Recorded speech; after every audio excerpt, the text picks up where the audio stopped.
Alléluia. Donc, bienvenue, ceux qui sont en présentiel et ceux qui sont en virtuel. Il me semble qu'il y a de l'écho dans cette voix-là. Y a-t-il de l'écho? J'ai l'impression d'être sur un bateau. Peut-être que toi, tu t'entends, mais... Parce que ça craque en même temps. C'est pas le Titanic qui a coulé. C'est ça, c'est l'âge de Noé qui craque. Donc, Je veux partager, c'est pour ça. Donc, on va commencer par un mot de prière. Merci pour la louange. C'est bon. Seigneur, merci pour ta fidélité. Merci pour ton amour envers nous, Seigneur. Merci pour ton Saint-Esprit qui a été envoyé, ce consolateur. Et Saint-Esprit, on veut honorer ta présence ce soir. On veut te suivre et non que toi, tu nous suives. C'est toi qui nous dirige, c'est toi qui nous guide. Toi, Esprit Saint. Donc, on te remet ce temps ce soir. Merci de glorifier le nom de Jésus. Et que beaucoup puissent être édifiés par cet enseignement-là. Et Seigneur, on te donne toute la gloire et l'honneur. Au nom de Jésus, Amen. Amen. Donc, bienvenue. Bienvenue. Il y a des gens qui se joignent, il y a des gens qui se joignent dans leur salon. Il y a des gens qui m'ont dit qu'ils répondent aux questions quand ils sont dans leur salon. Donc, on était supposé d'avoir deux, en tout cas, on a eu des tempêtes de neige, puis finalement, on a dû annuler. On a eu 5 formations sur les dons spirituels. Et ce soir, on va commencer, je dis bien, on va commencer une formation sur les 5 ministères. Donc, si je vous pose la question, et à vous qui êtes en ligne, qui donne les dons spirituels? Le Saint-Esprit. Saint-Esprit, oui. Puis il y a quelqu'un qui parle anglais, puis il dit Holy Spirit. Mais... hey, c'est quelque chose, on a un Gaspésie qui parle anglais. Non, il y en a beaucoup en fait qui parlent anglais en Gaspésie. Oui, c'est ça. Donc, la formation qu'on va commencer, c'est sur les 5 ministères. Cette formation-là, c'est un enseignement, c'est pas une prédication. Donc, je vais rester à la même place. Je vais pas me promener. Je vais pas crier. Je vais prendre mon temps parce que je pense que c'est important qu'on aille en profondeur dans chaque ministère et aussi ce qui entoure toute la question du ministère. Donc, le but de cette formation-là, c'est de faire connaître les 5 ministères qui sont donnés par Jésus. Donc, c'est en plein ça, c'est Jésus qui donne les 5 ministères. Donc, la formation n'a pas dans le but de défendre, mais d'informer et de former. Donc, c'est pas le but, je ne veux pas défendre les 5 ministères. On part sur la base qu'on croit dans les 9 dons du Saint-Esprit, dans les 5 ministères donnés par Jésus et par les dons d'opération donnés par Dieu le Père. Donc, nous croyons que tout ce que la parole de Dieu enseigne, et ça fait partie de notre héritage en tant qu'enfant de Dieu. On ne veut rien retrancher et on croit que les 5 ministères sont encore disponibles aujourd'hui. C'est ça. Donc, si vous avez des questions, écrivez-les, s'il vous plaît. Il va y avoir une période de questions à la fin. C'est sûr que ça va être un peu difficile d'avoir un côté pratique, parce que quand on avait la formation sur les dons spirituels, ben, on faisait de la formation pratique après. Là, par rapport aux 5 ministères, ben, peut-être que à la dernière formation, peut-être la semaine prochaine, Dieu voulant, ben, on pourra prier. On prendra du temps pour prier. On va voir comment que le Saint-Esprit va diriger toute chose. Donc, comme je ne sais pas si vous vous en souvenez, dans l'autre formation, j'avais dit, je vais mettre la table. Donc, ce soir, je vais mettre la table sur, justement, les 5 ministères. Donc, j'aimerais ça qu'on lise 1 Corinthiens 12, versets 4 à 6. 1 Corinthiens 12, versets 4 à 6. Qu'est-ce qui est le fun, c'est qu'il y a du monde qui nous regarde de partout sur la planète. Il y en a en Afrique qui nous regardent, de la Côte d'Ivoire. Il y en a un monsieur qui est aussi du Sénégal. Bonsoir, bienvenue. Donc, il y a des gens de partout qui nous regardent. Donc, je crois que les formations sont très importantes et adéquates. Donc, 1 Corinthiens 12, versets 4 à 6. Est-ce que vous avez ça? Oui. Donc, il y a toutes sortes de dons. Le mot en grec, c'est charisma, qui veut dire un cadeau, mais c'est le même esprit. Donc, c'est le Saint-Esprit qui donne les dons spirituels. Verset 5, il y a toutes sortes de services ou de ministères. En grec, c'est le mot diaconia. Mais c'est le même Seigneur. Donc, le Seigneur, c'est qui? C'est Jésus.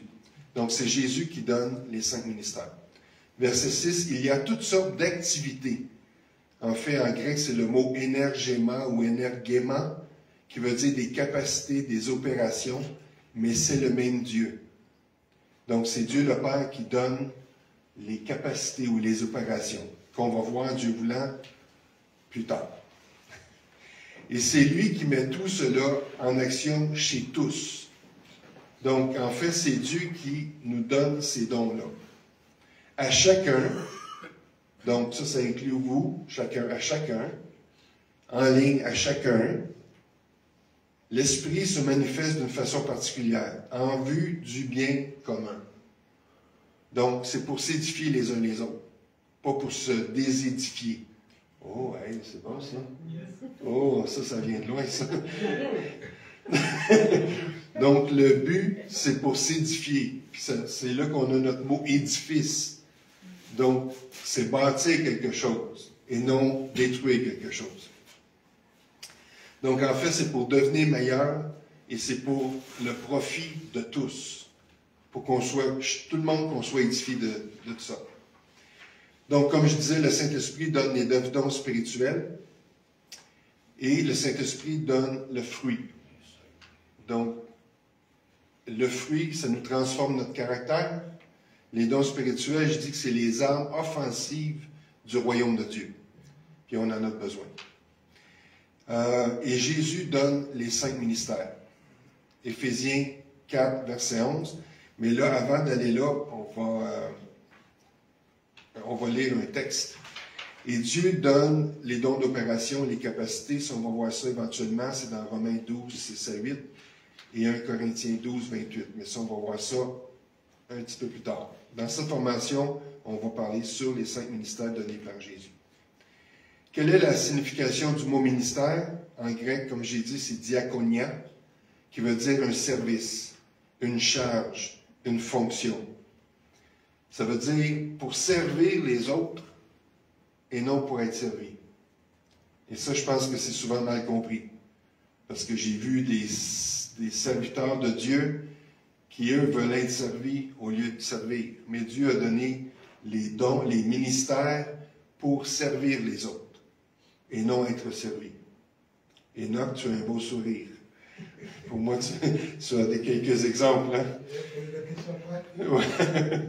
C'est ça. Donc, ceux qui ont un ministère donné par Jésus, c'est pour servir les autres et non pour se faire servir. Un ministère, c'est un appel. On ne décide pas qu'on a un ministère. On ne devient pas pasteur parce qu'on ne trouve pas de travail. Nous avons vu ça dans quelques endroits. Il y en a des gens qui se placent pasteurs, qui décident de partir leur propre congrégation parce qu'ils ne se trouvent pas de travail. Donc, ils décident de devenir pasteurs. Parce que comme ça, ils peuvent soutirer de l'argent aux gens, puis ils n'ont pas besoin de vraiment aller travailler. Ils vivent des dîmes et des offrandes. Donc, nous avons vu ça. Donc, c'est un appel. Un ministère, c'est un appel. Où on ne devient pas apôtre parce qu'on veut voyager. Tu sais, parce que souvent les apôtres voyagent, ça veut dire envoyer le mot apôtre. Il y en a qui se nomment apôtres parce qu'ils veulent voyager. C'est pas comme ça que ça fonctionne. Donc, c'est vraiment un ministère, c'est un appel. Comment est-ce qu'on sait qu'on a un appel? C'est une bonne question. Mais en fait, souvent, Dieu va confirmer dans nos cœurs et Dieu va confirmer par nos frères et nos sœurs qu'on est appelé à avoir un ministère. Donc, mais je sais qu'il y en a qui s'appellent eux autres mêmes. Il y en a qui s'appellent, il y en a qui s'établissent eux autres mêmes puis qui décident eux autres mêmes qu'ils ont un ministère. Mais c'est Dieu, en fait, qui donne un ministère, qui confirme dans nos cœurs, mais qui confirme aussi par le corps de Christ. Vous êtes avec moi? Oui? Ah, il y en a juste une qui est avec moi. Donc, beaucoup de ministres de l'Évangile ne sont pas au bon endroit dans le corps de Christ. C'est comme si j'avais le pouce dans le front. Ça paraît pas bien beau, c'est pas pratique. Mais dans le corps de Christ, il y a beaucoup de ministres qui ne sont pas à leur place selon la fonction qu'ils ont. C'est vrai. Amen. Et il y en a beaucoup qui font des choses par intérêt, pour des gains financiers, pour toutes sortes de raisons, pour bien paraître, mais ils ne sont pas au bon endroit dans le corps de Christ. Leur fonction n'est pas à la bonne place. Vous comprenez? Donc, ces gens-là qui ne sont pas au bon endroit, ils sont malheureux. Et ils rendent les autres malheureux. Ils sont grognons. Il y en a des pasteurs grognons. Ou des ministres de l'Évangile grognons. Parce qu'ils ne sont pas à leur place. Et les gens leur imposent des fonctions qu'ils ne sont pas appelés à faire. Il y en a beaucoup qui le font pour l'argent, pour une sécurité financière.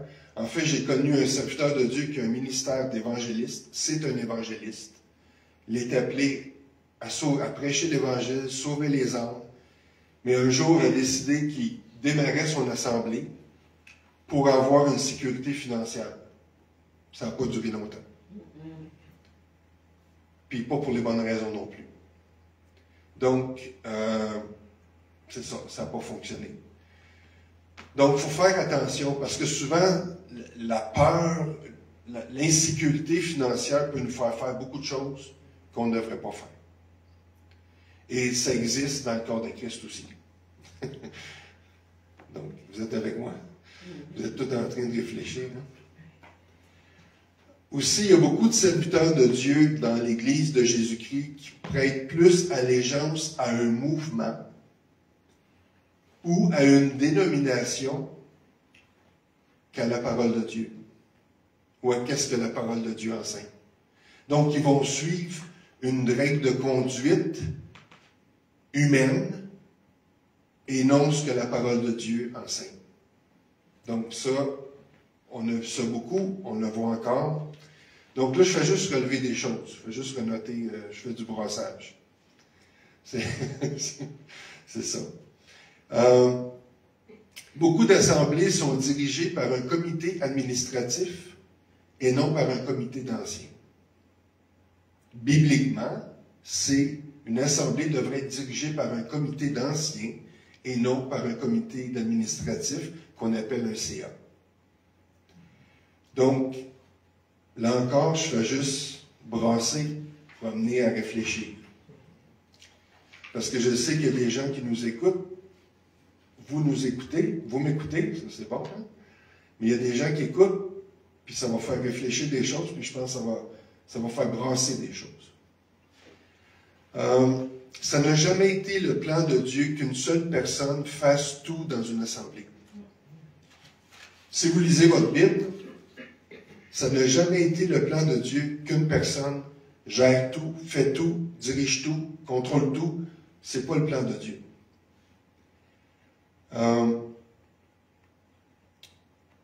C'est ça. Il y en avait juste un qui avait tous les ministères, et c'est Jésus. Moi, je me souviens que j'avais rencontré un pasteur qui s'était autoproclamé pasteur, puis lui, il disait qu'il avait tous les ministères. Et je dis, attention. Donc, vous savez que l'Église évangélique est sortie du catholicisme, du protestantisme. Et on connaît le modèle de l'Église catholique, où est-ce que l'Église catholique met un curé, un prêtre en place, et c'est lui qui fait pas mal tout. Des fois, il y a une secrétaire ou il y a un bedeau qui va entretenir les choses matérielles. Il y a la secrétaire qui va faire tous les rendez-vous, les finances. Mais c'est le modèle de l'Église catholique. L'Église évangélique ou protestante est sortie. En fait, Martin Luther en Allemagne ne voulait pas sortir de l'Église catholique, il voulait réformer l'Église catholique, ce qui n'a pas fonctionné. Donc, ils se sont fait appeler protestants. Et l'Église évangélique est sortie de l'Église protestante et, en beaucoup de points, reproduit la même chose que l'Église catholique. De mettre un pasteur en place qui fait tout, qui dirige tout, mais ce n'est pas le modèle biblique. Et c'est ça qu'on va voir. Il y a certains ministres de l'Évangile qui s'autoproclament. Je ne sais pas si des fois vous regardez sur Facebook, puis là vous allez avoir quelqu'un qui va... Son nom, ça va être apôtre, prophète, évangéliste, pasteur, docteur, révérend, serviteur, un tel. Donc, ils se mettent des noms bien longs. Ils s'autoproclament serviteurs de Dieu. Ben moi, sur Facebook, ça m'est arrivé d'en voir. Et ce n'est pas parce qu'on s'autoproclame ministre de l'Évangile qu'on est un ministre de l'Évangile. Vous êtes toujours avec moi? Oui. Tout comme pour les dons spirituels, c'est la manifestation qui dévoile le ministère et non le nom du ministère qui dévoile la manifestation. C'est pas parce que je me dis prophète que je suis prophète. C'est parce que les œuvres, parce que la manifestation de mon ministère se produit. Donc là, les gens, moi-même, et les gens peuvent dire, ah, ding, prophète. Donc c'est comme ça, ou un évangéliste. C'est quelqu'un qui est dans les rues en train de prêcher l'Évangile, il prêche juste sur le salut. Il y a des âmes qui viennent à Jésus parce qu'il y a des œuvres. Ah, on peut dire, ah, lui, il a un ministère d'évangéliste. Vous êtes avec moi? Oui. Ouais, c'est bon, ça. Il y a quelqu'un qui m'a demandé, est-ce qu'on peut changer de fonction au cours de notre ministère? Mais qu'est-ce que vous en pensez? C'est une question, vous à la maison. Est-ce qu'on peut changer de fonction au cours de notre ministère? Est-ce que notre ministère peut changer? Il y a des choses qui peuvent changer. Il y a des choses qui peuvent changer. Tu ne dis pas, ben, j'ai une fonction de pasteur, maintenant je vais être fonction d'apôtre. Je décide ça, si tu ne le donnes pas. Je pense que tu peux développer, peut-être développer d'autres. OK. La réponse pour ceux qui sont en ligne, je ne nommerai pas son nom. La personne dit que, disons qu'une personne qui est pasteur ne peut pas du jour au lendemain décider qu'elle devient apôtre. OK, ça c'est le... Y a-t-il d'autres... OK, on va voir... on va aller lire ensemble dans Acte 13. Ça, c'est un verset, un texte que j'aime énormément, qui décrit tellement bien l'Église du Nouveau Testament et qu'on est appelé, en fait, à fonctionner de cette façon-là. Acte 13, versets 1 à 3.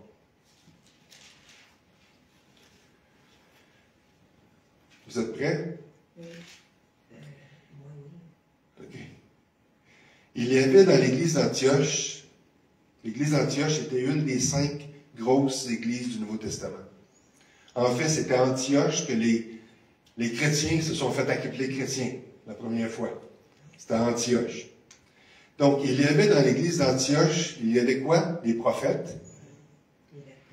Donc, le prophète apporte la parole révélée de Dieu. C'est le mot rhéma en grec, qui veut dire une parole révélée. Et il y avait des docteurs. Pas des docteurs physiques, là, des enseignants.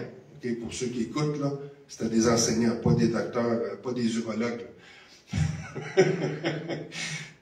Il y avait des docteurs, et les docteurs, eux autres, apportent la parole écrite, qui est le mot logos en grec, qui apporte la révélation de la parole écrite. Donc, il n'y avait pas de pasteur. Il y avait quoi? Il y avait des prophètes, puis des docteurs. Donc, il ne mentionne pas apôtre, il ne mentionne pas évangéliste, puis il ne mentionne pas pasteur.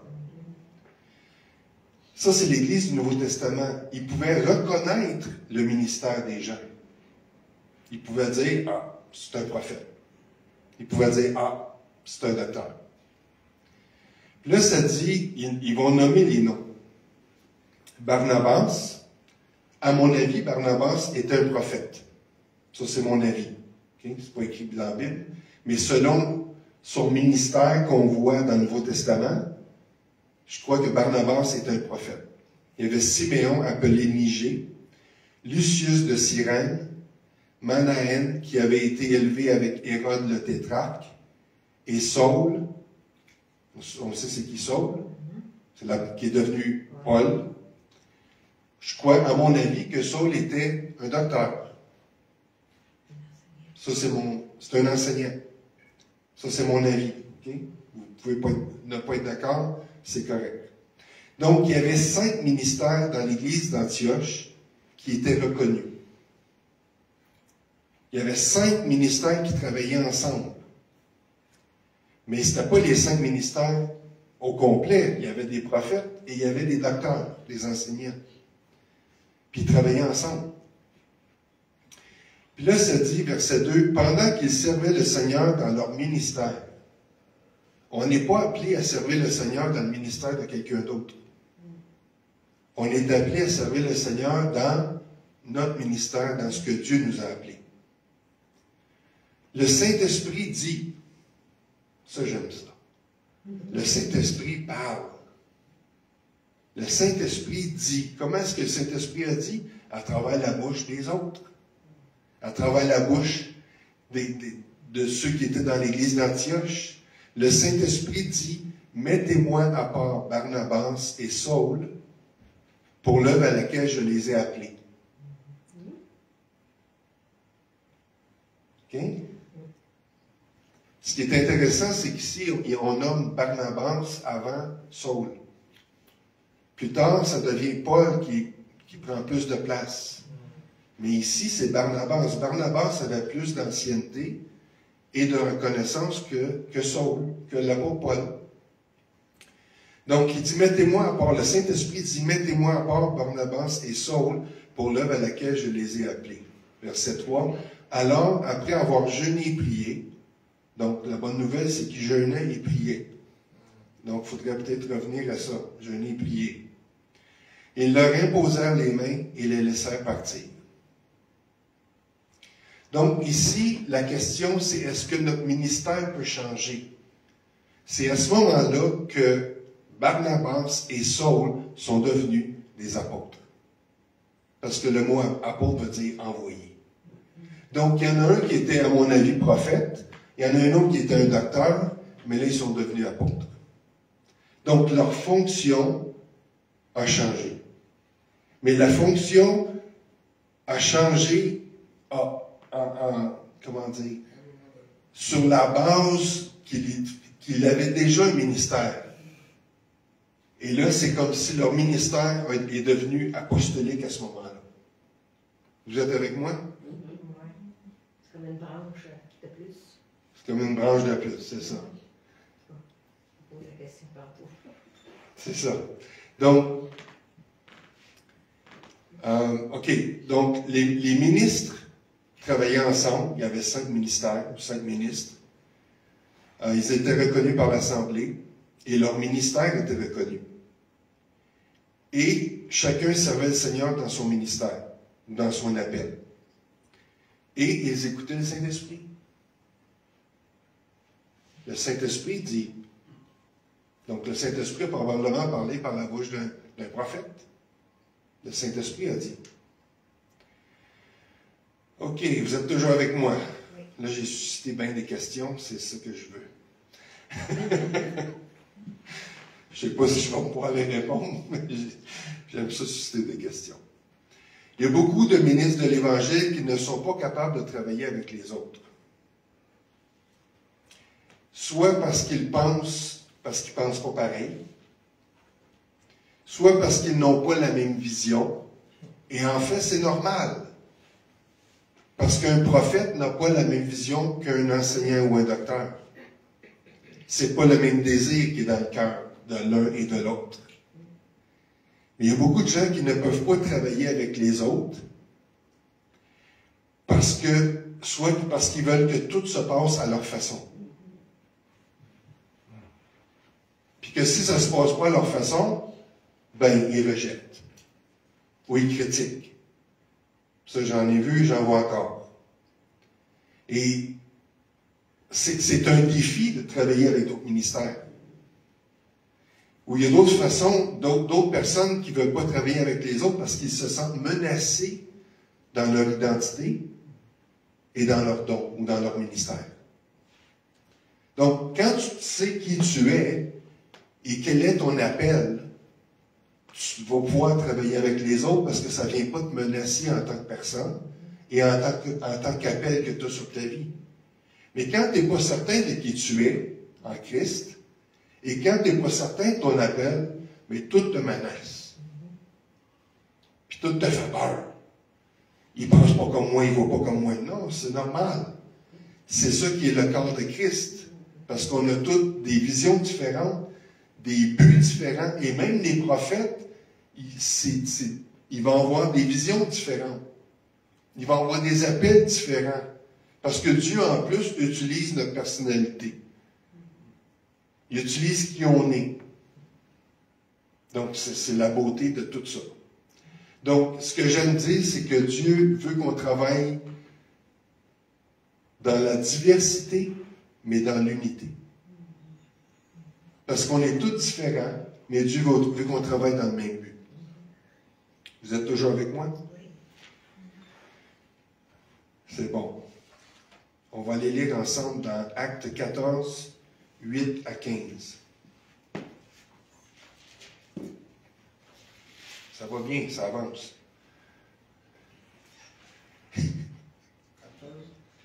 Acte 14, versets 8 à 15. Donc là, on sait que Barnabas et Saul sont partis pour faire leur premier voyage missionnaire. Justement, j'ai vu un film sur une application, ça s'appelle Tubi, T-U-B-I. Puis le film, le titre, c'est l'apôtre Paul. Et c'est vraiment bien fait, c'est biblique.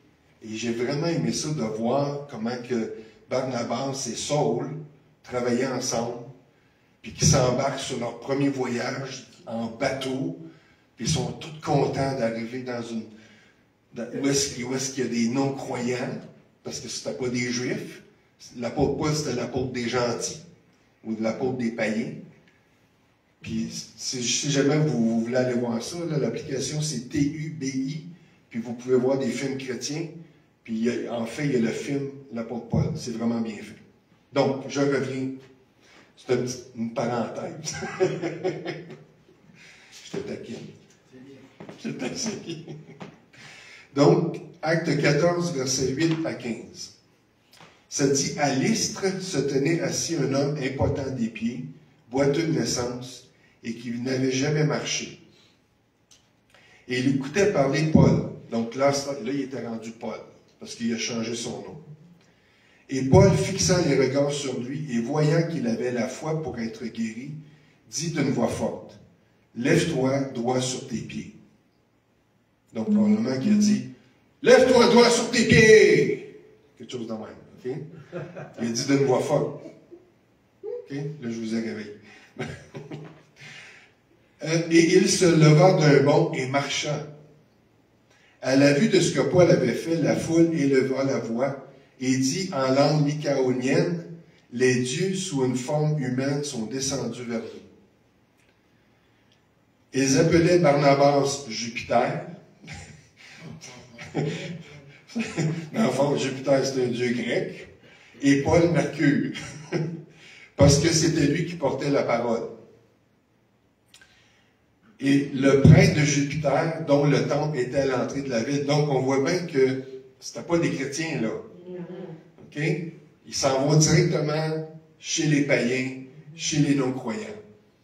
Donc, le prêtre de Jupiter, dont le temple était à l'entrée de la ville, amena des taureaux avec des bandelettes vers les portes et voulait de même que la foule offrir un sacrifice.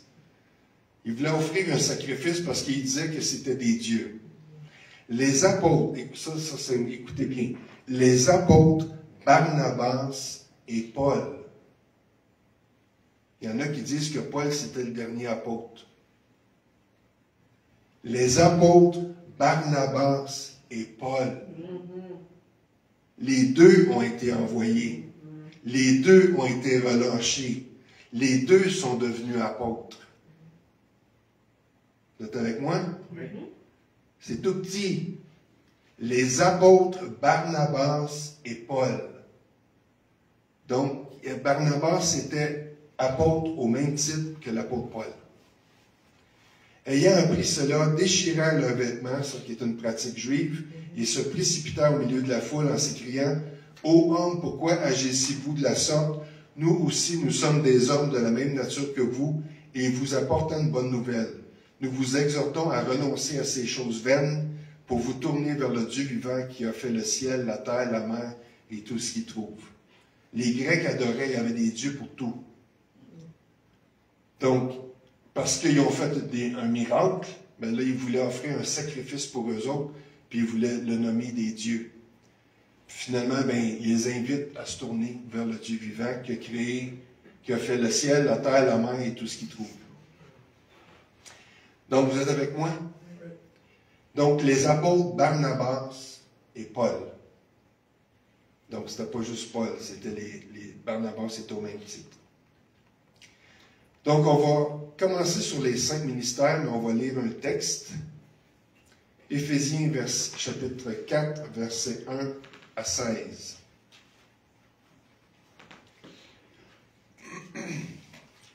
Éphésiens, chapitre 4, versets 1 à 16.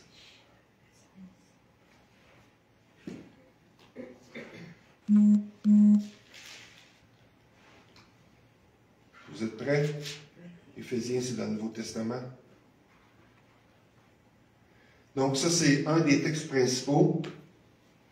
Il va en avoir un autre, mais là, on va commencer avec lui. Verset 1, il dit, l'apôtre Paul dit, « Je vous exhorte donc, moi, le prisonnier dans le Seigneur, parce que l'apôtre Paul avait été emprisonné. En fait, j'ai appris que dans tout son temps de ministère, au total environ, il aurait été emprisonné pendant 6 ans. Total. Il a été emprisonné différents temps, mais total, ça aurait été 6 ans.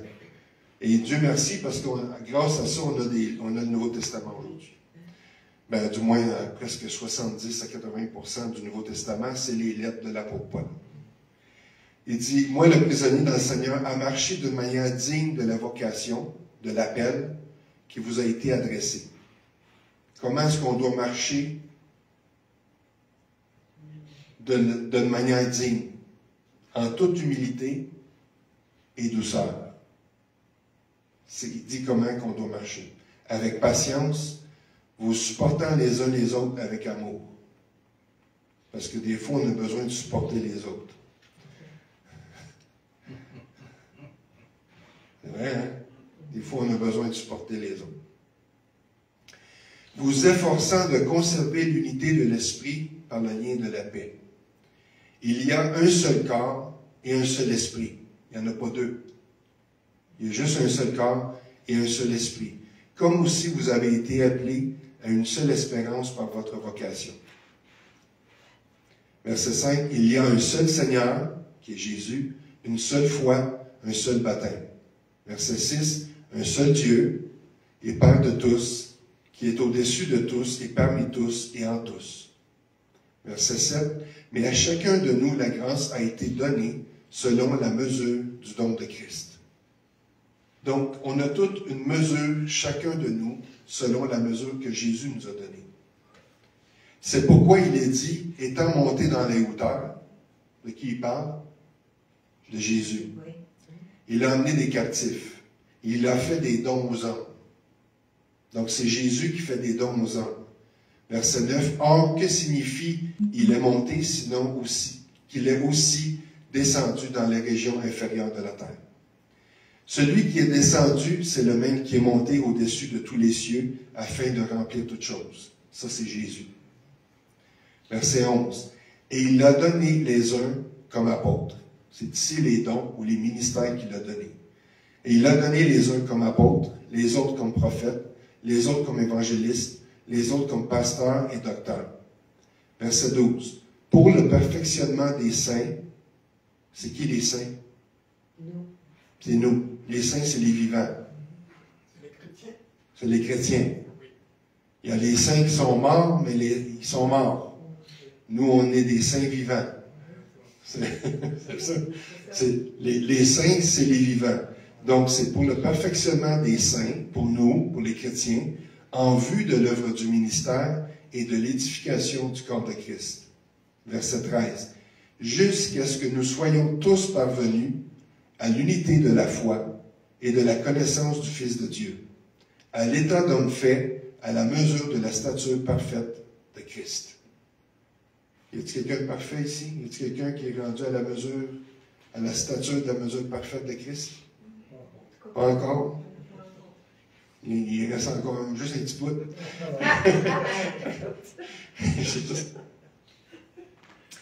Verset 14. Ainsi, nous ne serons plus des enfants, flottants et emportés à tout vent de doctrine, par la tromperie des hommes, par leur ruse dans les moyens de séduction.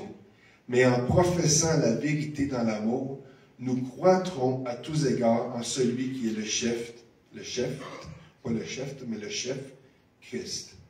Verset 16. C'est de lui et grâce à tous les liens de son assistance que tout le corps, bien coordonné, et formant un solide assemblage, tire son accroissement selon la force qui convient à chacune de ses parties, et s'édifie lui-même dans l'amour. Hey, c'est profond, là, ça. C'est tellement riche. Donc, on va revenir sur des points là-dessus. Inquiétez-vous pas. 1 Corinthiens 12, 27 à 28, je vais juste vous le lire. Vous êtes le corps de Christ. Peu importe la dénomination, tous ceux qui sont nés de nouveau, vous êtes le corps de Christ. Peu importe le nom, le titre que vous avez, vous êtes le corps de Christ et vous êtes ses membres, chacun pour sa part. Donc, si tu as des doutes que tu fais partie du corps de Christ, que tu as ta place dans le corps de Christ, la parole de Dieu dit que tu as ta part dans le corps de Christ. Tu as ta place. Il y a de la place pour tout le monde. Vous êtes avec moi? Verset 28. Et Dieu a établi dans l'Église, premièrement, des apôtres. Deuxièmement, des prophètes. Troisièmement, des docteurs. Ensuite, ceux qui ont le don des miracles. En fait, souvent, ce sont les évangélistes. Puis ceux qui ont le don de guérir, aussi les évangélistes. De gouverner, de parler diverses langues. Donc, on va reviser un peu des points à noter par rapport à Éphésiens 4, versets 1 à 16. L'apôtre Paul dit de marcher d'une manière digne. Ça fait référence au caractère. Parce que si vous regardez dans 1 Timothée 3, quand il parle des évêques, il parle des anciens et il parle des diacres, tous les critères, c'est tous des critères de caractère, selon Jésus. Il ne dit pas qu'il faut qu'il soit riche, qu'il parle en langue, qu'il chasse des démons, qu'il guérit des malades. Non, c'est tout par rapport au caractère. Donc, il dit ici de marcher d'une manière digne, le caractère de Christ, d'une façon intègre, de la vocation, de l'appel qui nous a été adressé. Comment? En toute humilité et douceur, avec patience, vous supportant les uns les autres avec amour. Parce que c'est ça le caractère de Christ. Humilité, douceur, pas avec... non. Vous en avez connu avec une verge de fer, là, tu sais? Qui culpabilise, puis qui... C'est pas comme ça, là. Pardon? L'arbre que Jésus a maudit. L'arbre que Jésus a maudit, il était en colère, hein? Oui, il parle de l'arbre que Jésus a maudit. Le figuier, oui. Oui, parce qu'il ne donnait pas de fruits. Parce qu'il devait donner du fruit. Oui, ben on ne sait pas comment il l'a fait, mais il l'a maudit. Oui. Jésus n'a jamais maudit les personnes, mais il a maudit le figuier. Donc, il dit, en toute humilité et douceur, avec patience, parce que des fois, on peut perdre patience. Des fois, c'est ça. Il y en a beaucoup qui disent oui. À la maison, vous dites oui aussi, avec patience. Vous supportant les uns les autres avec amour. Des fois, il faut supporter les autres. Parce que des fois, c'est pas toujours évident. Vous savez, on est toute une gang de monde qui a été pris du monde, puis qui nous a sortis du monde, puis là, on arrive dans un nouveau monde, encore avec des vieilles affaires du vieux monde, puis des fois, ça vient causer des conflits. Des fois, il y a des caractères plus forts. Donc, il dit ici, nous supportant les uns les autres avec amour. C'est pas toujours facile. C'est pas toujours facile. Ensuite, il va dire, vous efforçant de conserver l'unité de l'esprit. Comment est-ce qu'on conserve l'unité de l'esprit? Par le moyen de la paix. Donc, l'apôtre Paul a même dit, si ça dépend de vous autres, soyez en paix avec tous les hommes. Puis même si c'est possible, c'est difficile, oui. Si ça serait possible, soyez en paix avec tous les hommes. Et c'est comme ça qu'on garde l'unité de l'esprit. Parce que des fois, on aime bien ça, nos opinions. On aime bien ça que ça se passe comme on veut. Puis des fois, à cause de tout ça, on va briser la paix, puis ça brise l'unité de l'esprit. Vous êtes avec moi? OK. Donc, il y a un seul corps et un seul esprit. Il n'y en a pas deux. Donc, même si on n'est pas dans la même assemblée, si on va dans une autre assemblée et qu'on rencontre un frère et une sœur, il fait partie du corps. Puis il y a un esprit. Peu importe où ce qu'on est. Peu importe si on va en Afrique, au Togo, et on rencontre des chrétiens. Il y a un seul corps et un seul esprit. Alléluia. Il y a un seul Seigneur, une seule foi, un seul baptême, un seul Dieu, et Père de tous, qui est au-dessus de tous, et parmi tous, et en tous. C'est bon? Ça fait des tous. Donc, à chacun de nous, la grâce a été donnée selon la mesure du don de Christ. Dieu t'a donné une grâce selon la mesure que Jésus a décidé. Des fois, on voudrait être comme quelqu'un d'autre. Est-ce que ça vous est déjà arrivé de vouloir être comme quelqu'un d'autre? Oui. Ah, Enoch, il dit non, Enoch est parvenu. Il est parvenu à la stature parfaite de Christ. Non, mais tant mieux si tu veux pas être comme quelqu'un d'autre. Moi, j'ai déjà voulu être comme quelqu'un d'autre. Lorsque je suis devenu chrétien, j'avais des prédicateurs modèles et je parlais comme lui. Je bougeais comme lui. Je faisais les mêmes expressions parce que c'était mon modèle. Et un jour, Dieu me dit, le Saint-Esprit m'a dit, OK, maintenant, c'est le temps d'être toi-même. Parce que j'imitais mon modèle. Et c'est biblique, parce que l'apôtre Paul disait, soyez mes imitateurs, comme je suis moi-même de Christ. Mais dans tout ça, je crois que c'est bien d'avoir des modèles. Mais un jour, je crois, dans notre croissance, nous devons venir à un point qu'on devient qui on est. Amen. Avec notre personnalité. Amen. Avec nos qualités, nos défauts, et on s'accepte qu'on est, et on ne cherche pas à être comme quelqu'un d'autre. Donc, c'est pour ça que c'est si important de savoir qui on est en Jésus et quels sont nos dons. Parce que quand on sait qui on est et quels sont nos dons, ça nous libère dans notre destinée. Parce qu'on sait où est-ce qu'on va travailler, puis on sait où est-ce qu'on ne va pas travailler.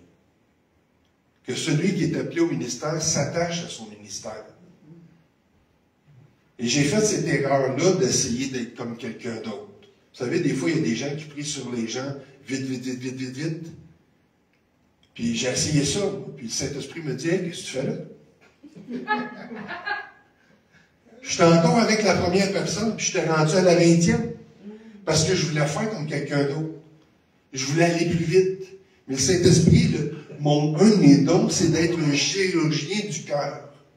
Et ça prend du temps des fois. Et le Saint-Esprit va aller en profondeur, puis faire une chirurgie. Mais moi, je voulais faire comme quelqu'un d'autre. Je voulais aller vite. Parce qu'il y a quelqu'un qui me dit un jour, « Ouais, c'est long, hein, quand tu pries pour les gens. » Puis là, j'ai dit, « Oui, c'est vrai. Puis ça prendra le temps que ça prendra. » Amen. J'ai fait la paix avec ça. Mais j'ai essayé de faire comme quelqu'un d'autre parce qu'on m'a dit que ça prenait du temps. Puis le Saint-Esprit m'a dit,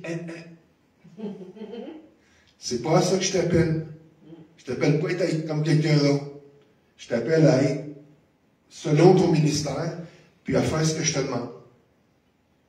Ça, c'est un apprentissage de suivre le Saint-Esprit et de l'écouter. Vous êtes toujours avec moi? Donc, Dieu t'a donné un don selon la grâce qu'il t'a donnée.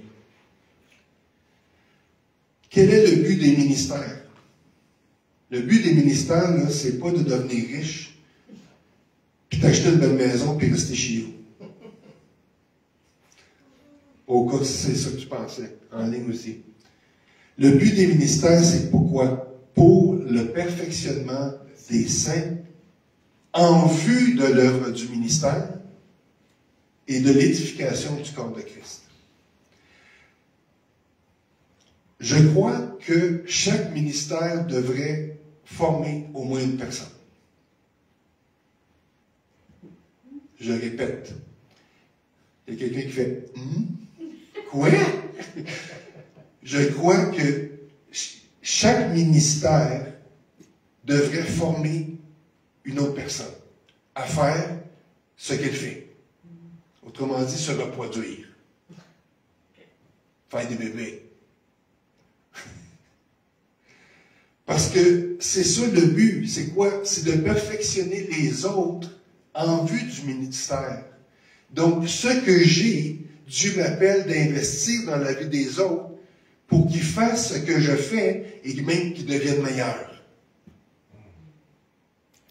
Dernièrement, il y a quelqu'un qui m'a dit, je vais avoir le double onction que tu as sur ta vie. Et ma réponse a été, mais si tu es prête à avoir le double des souffrances que j'ai, tu l'auras. C'est facile de dire, je veux le double de ton onction. Oui, mais est-ce que tu vas avoir le prix qui va avec? Le double du prix qui va avec? Moi, je ne voudrais pas avoir le double du prix des souffrances que j'ai. J'ai déjà assez de mes souffrances. J'en veux pas le double. Donc, il faut faire attention à ce qu'on demande et ce qu'on dit. Et c'était ma réponse, c'était ça. Si tu es prête à avoir le double des souffrances que moi j'ai, tu peux avoir le double de l'onction. Puis la personne a dit oui. Je ne l'ai pas vu depuis ce temps-là. Donc, le but d'être un ministre de l'Évangile, c'est de former les autres pour le ministère. Et je pense que si chaque ministre de l'Évangile ferait ça, ben je pense qu'on hâterait la venue de Jésus. Parce qu'il y aurait beaucoup plus d'ouvriers. Au lieu que simplement qu'on reste dans notre bulle, puis qu'on veut garder ce qu'on a, au lieu de le communiquer. Et il y a beaucoup de pasteurs, beaucoup de ceux qui sont en charge des églises ont peur de former d'autres parce qu'ils ont peur de perdre leur place. Parce qu'ils sont rémunérés. Puis ils ne veulent pas que quelqu'un d'autre prenne leur place parce qu'ils ont peur de perdre de l'argent. Là, je frappe dans le tas. Je mets des choses à la lumière. C'est ça la réalité. Donc, le but des ministères, c'est de perfectionner les autres en vue de l'œuvre du ministère. Et notre réussite en tant que ministre de l'Évangile, c'est par la quantité et la qualité des serviteurs que nous allons former pour le ministère. Je répète, parce que je vois des points d'interrogation dans la face. C'est-tu trop profond, ça? Continue, c'est bon. Je répète. La qualité d'un ministère, disons, la qualité de mon ministère va dépendre de la qualité et de la quantité des disciples que je vais former. Est-ce que c'est plus clair? OK, je répète.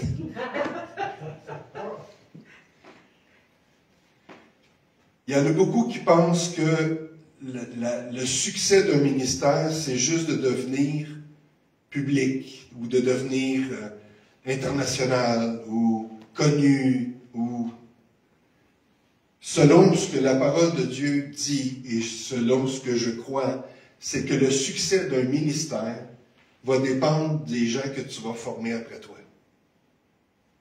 Ça s'en vient, là? Ça commence à rentrer. Donc, c'est là le succès, d'avoir des fils et des filles spirituels que tu peux dire, « Hey, c'est mon fils spirituel, c'est ma fille spirituelle. Je les ai formés. » Puis là, tu regardes, puis là, ils parlent comme toi. Puis ils agissent comme toi. Puis là, à un moment donné, tu leur dis, « Non, non, non. Là, il faut que tu commences à être qui tu es. » Puis là, ils commencent à ils prêchent, puis ils prêchent comme toi. « Non, non, non, non, non. non. Là, c'est correct que tu le fasses, là, mais là, tu peux commencer, toi, à être qui tu es. » C'est ça le succès, de former d'autres, de former des disciples.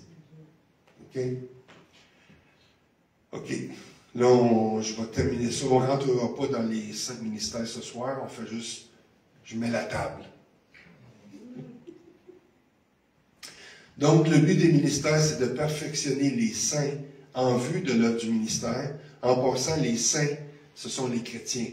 Ce sont ceux qui sont nés de nouveau. Ici, il ne dit pas les pécheurs. Si tu es né de nouveau, tu es rendu un saint. Tu n'es plus un pécheur. Parce que tu as une nouvelle nature. C'est bon, ça? Oui.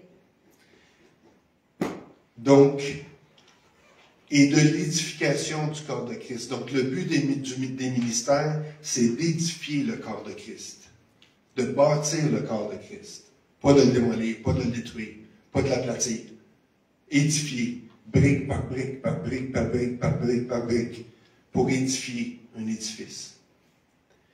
Jusqu'à quand que les ministères doivent faire ça? Jusqu'à ce que nous soyons tous parvenus à l'unité de la foi et de la connaissance du Fils de Dieu, à l'état d'homme fait, à la mesure de la stature parfaite de Christ. Fait que ça veut dire pour un bout. Jusqu'à la fin du monde. Jusqu'à temps que que la mort, soit qu'on meure ou que Jésus revienne. En plein ça. Donc, ça finit pas. Donc, c'est quoi le but? Jusqu'à quand?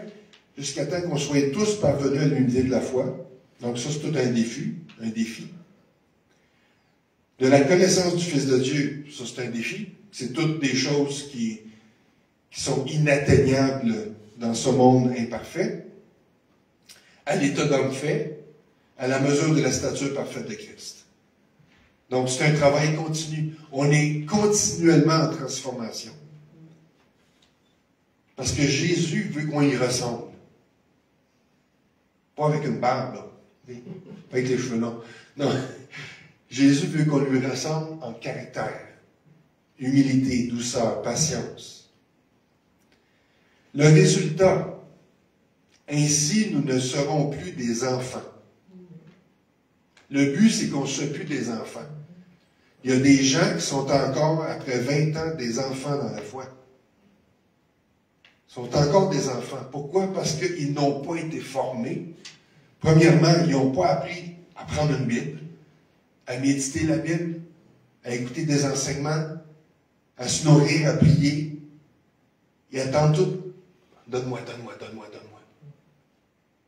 Le but, c'est qu'on ne soit plus des enfants, flottants et emportés à tout vent de doctrine par la tromperie des hommes, par leur ruse dans les moyens de séduction. Donc, c'est ça le résultat, qu'on devienne des hommes et des femmes matures en Jésus. Comment? Comment? Mais en professant la vérité dans l'amour. C'est comme ça. C'est facile des fois de dire la vérité, mais c'est pas toujours dans l'amour. Pardon? Souvent, nous le faisons dans la colère. Oui, des fois on le fait dans la colère. Donc, professant la vérité dans l'amour. Ou des fois, on ne le dit même pas. Des fois, on ne dit même pas la vérité. Des fois, on ne dit pas la vérité. Fait qu'on n'est pas dans l'amour quand on ne dit pas la vérité. Donc, il faut dire la vérité dans l'amour. Nous croîtrons à tous égards en celui qui est le chef, Christ. Donc, on est constamment en croissance. Nous devons être constamment en croissance. Des fois, on peut prendre des pauses. Puis je pense que dans les pauses, Dieu vient. Le Saint-Esprit vient. Puis il nous rencontre. C'est de lui, Christ, et grâce à tous les liens de son assistance, que tout le corps bien coordonné et formant un solide assemblage, tire son accroissement selon la force qui convient à chacune de ses parties et s'édifie lui-même dans l'amour. Donc, c'est Jésus, premièrement, l'Église appartient à Jésus. C'est son corps. Jésus est la tête. Nous sommes son corps. Et c'est Jésus qui dirige et qui doit diriger son Église. Vous êtes avec moi? Oui. OK, je sais que c'est beaucoup, là. C'est du steak. Je vais... OK. Pour 1 Corinthiens 12, 27 à 28, on va terminer avec ce verset-là, parce que c'est beaucoup.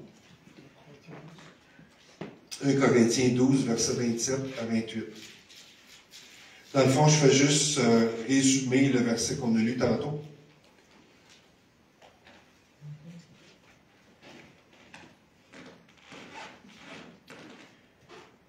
Est-ce que vous l'avez? 1 Corinthiens 12, verset 27 à 28. Il dit que vous êtes le corps de Christ et vous êtes ses membres, chacun pour sa part. Donc, on a chacun une part dans le corps de Christ. Même si des fois, on voudrait être, c'est peut-être que tu te dis, oh, moi, j'aimerais ça être un œil, mais finalement, tu es une oreille ou une dent. Dans le fond, c'est d'accepter qui on est. Tu veux dire une dent?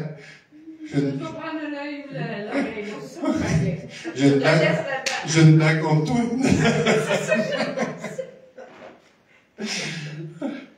Mais c'est d'accepter qui on est et ce que Dieu nous a donné.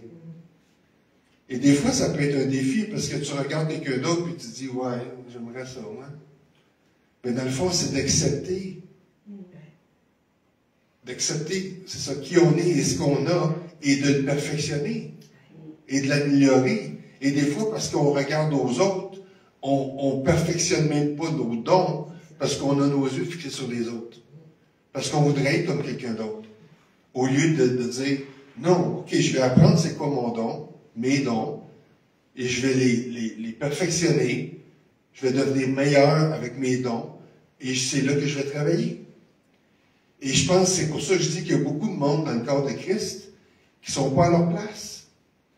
Parce qu'ils veulent être quelqu'un d'autre, mais ce n'est pas leur place. Tu voudrais être un œil, mais tu es une dent.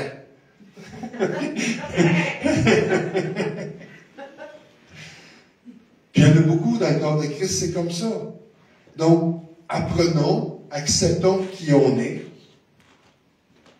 et apprendre c'est quoi nos dons. Si tu veux savoir c'est quoi tes dons, demande aux gens autour de toi. C'est quoi mes dons? Dans quoi je suis bon? Dans quoi je suis pas bon? Des fois, il y a des gens qui vont dire, ah, ça c'est sûr que t'es pas bon là-dedans. Des fois, les gens sont meilleurs à dire ce que t'es pas bon que qu'est-ce que t'es bon. Non, mais de demander à ton mari, ton épouse, tes frères, tes sœurs, ton pasteur, ton prophète, ton apôtre, c'est quoi?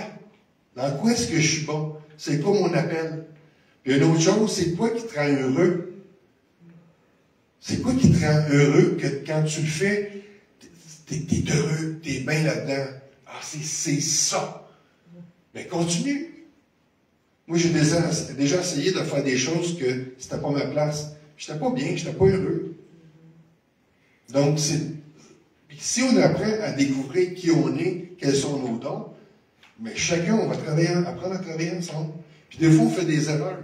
Des fois, on apprend en le faisant, puis là, on se dit, oh, non, c'est pas ma place. Moi, on m'a dit, quand je suis devenu chrétien, puis je m'en allais à l'école biblique après 1 an, on m'a dit, il faut que tu fasses tout dans l'Église. Il faut que tu passes par tous les ministères, par toutes les fonctions. Ils m'ont envoyé à l'école du dimanche à enseigner à des enfants. Là, j'ai découvert assez vite que ils me voyaient toutes. Je me suis dit, non. Puis là, mon pasteur m'a demandé, puis, comment ça a été? Je ne suis pas sûr que ça a bien été. Là, les parents venaient chercher les enfants, puis les enfants, ils me voyaient encore. Donc, finalement, j'ai découvert qu'avec les ados, puis là, ma femme m'a dit, c'est parce que tu es un ado dans ton cœur, c'est pour ça. Tu es encore un rebelle en dedans. Mais j'ai découvert qu'avec les ados, oui, avec les ados.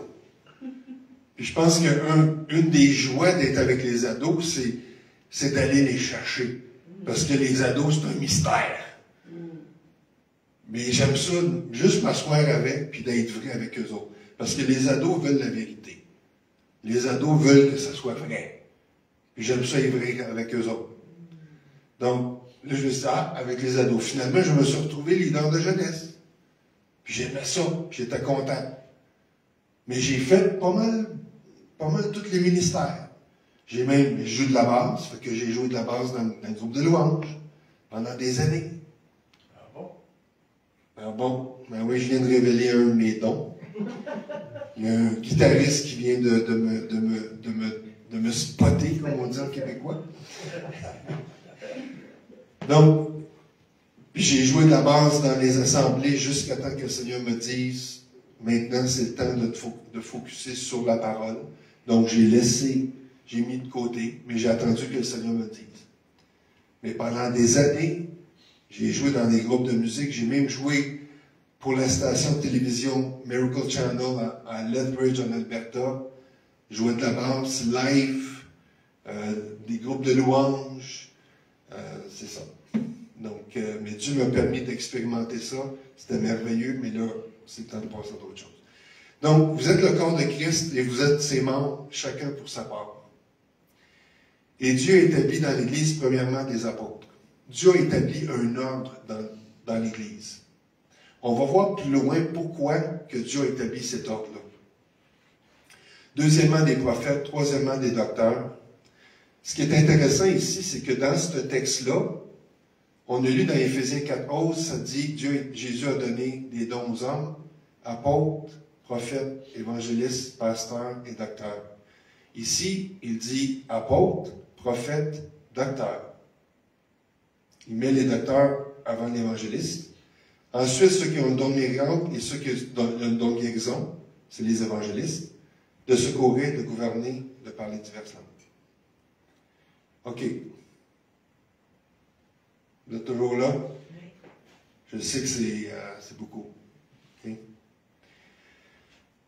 L'Église, maintenant et aujourd'hui, a besoin de la pleine fonction et de l'opération des 5 ministères conformément à la parole de Dieu. Aujourd'hui. Maintenant. On a besoin d'identifier et encourager ceux à qui Dieu a donné la grâce et l'onction pour cela. Donc, on a besoin d'encourager les gens. Si quelqu'un a un appel, puis tu le vois, moi je pense que tu as un appel d'enseignant. Bien, d'encourager ça. D'encourager les gens pour que leur ministère se développe. Nous avons besoin de tous les 5 ministères pour notre époque, comme jamais auparavant, des ministres divinement appelés, nommés et oints. On a besoin de ça. La personne humble est ouverte à l'apprentissage, à l'éducation et à la révélation. Donc, il faut être humble pour apprendre.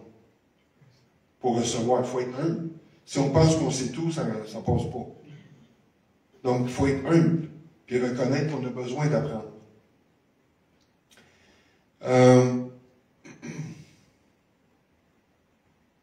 OK. Nous avons besoin d'un sens de la mission et de la commission. Donc, la mission, c'est quoi? C'est savoir ce qu'on fait. Puis la commission, c'est quoi? C'est d'envoyer pour le faire. En fait, c'est le commettre. C'est commettre la mission. C'est faire la mission. Nous avons besoin d'un sens nous avons besoin d'un sens de vision et de passion avec compassion pour accomplir efficacement la tâche qui nous attend. Donc, on va terminer là-dessus ce soir. C'est beaucoup. La prochaine formation, on va rentrer dans les 5 ministères. Là, j'ai mis la table ce soir. OK? Donc, c'est ça. Je voulais qu'on puisse voir ce que la parole de Dieu, là où ce qu'elle nous amène. Pardon? Quelque chose à dire? Oui. À rajouter? Ça a été trop bon, qu'est-ce que tu partageais? Donc, il faut juste que je mette mon grain de sel. Absolument. Puis moi, je vais... C'est bon. Tu peux juste te mettre devant la caméra, s'il te plaît. Est-ce que vous avez reçu? Oui. C'est des enseignements que nous devons absorber, que nous devons réécouter, et cet enseignement doit faire partie de notre vie. Amen. C'est des choses essentielles. J'ai noté quelques points par rapport à ce que notre enseignant et prophète Gaétan disait. Et je veux m'adresser à vous, à nous, qu'on puisse saisir et comprendre certaines choses. Mais c'est vraiment intéressant. Je le dis encore une fois, c'est vraiment intéressant. Moi, pour avoir fait partie du ministère de pasteur pendant 25 ans, j'ai vu, j'ai entendu, on a fait certaines choses. Et si on aurait connu ce genre d'enseignement qui vous est offert ce soir, on aurait agi pas probablement différemment, on aurait agi différemment. Je veux m'adresser à l'Assemblée, aux membres d'une Église, à ceux qui sont nés de nouveau. Vous êtes des saints. Vous êtes des saints. Vous êtes des mis à part. Un mis à part. Alors, vous devez apprendre à avoir un juste équilibre de qui vous êtes en Christ Jésus. Vous devez vous voir non plus comme un pécheur qui a été sauvé, mais vous devez reconnaître que vous étiez pécheur, mais que maintenant, vous êtes saint, un racheté. Et lorsqu'on réalise que nous sommes un saint, un mis à part, vous avez été sélectionné. Dieu vous a localisé à un moment donné dans les circonstances de votre vie et il a déclaré « Viens à moi. Michel, viens. » Et nous devons apprendre à vivre d'une manière digne de la vocation qui vous a été destinée. Le mot vocation, c'est klesis. Klesis. Et c'est le même mot, c'est une portion du mot qui a donné ecclésia. Vous faites partie de l'ecclésia et l'ecclésia a un mandat spécifique. Aujourd'hui, je veux maintenant vous dire ceci. Vous êtes un saint, un racheté et vous êtes un justifié. Ne vous regardez plus comme pécheurs. Et ceux et celles du haut de la chair continuent à dire, vous savez, vous êtes pécheurs, hein? Mais il y a la grâce de Dieu. Ce n'est pas la vérité. Alors, nous, qui sommes maintenant les dons de ministère qui a été donné à l'Ecclésia, nous devons vous regarder à votre juste valeur parce que Dieu nous interpelle à vous voir comme des saints. Et c'est facile de travailler avec des saints. C'est compliqué de travailler avec des pécheurs. Parce qu'il faut les amener à la repentance. Mais vous devez marcher dignement selon la vocation, selon votre appel. Et je termine avec ceci. Ce que Gaétan disait, ce que notre enseignant disait ce matin, j'ai été aussi exposé à ça. Vous devez tout faire, tous les ministères dans l'Église pour savoir ce à quoi vous êtes appelés. C'est mon opinion. Je pense qu'il y a parfois des manques de discernement au milieu de l'Église pour savoir entendre ce que Dieu a déjà établi qui tu seras comme appel. Amen. Et une des erreurs que nous avons commises en tant que pasteur d'une Église, on est porté à vouloir perfectionner et former les gens selon le besoin de l'Église. Et ça, c'est une erreur. Oui, vous pouvez répondre aux besoins de l'Église sans pour autant mettre de côté ce à quoi vous êtes appelés à être. Si une Église, et là, je sais, je me tire une balle dans le pied. Si une Église ouvre les yeux sur votre vocation pour vous impliquer dans le besoin de l'Église et répondre à ses besoins, ça fait erreur.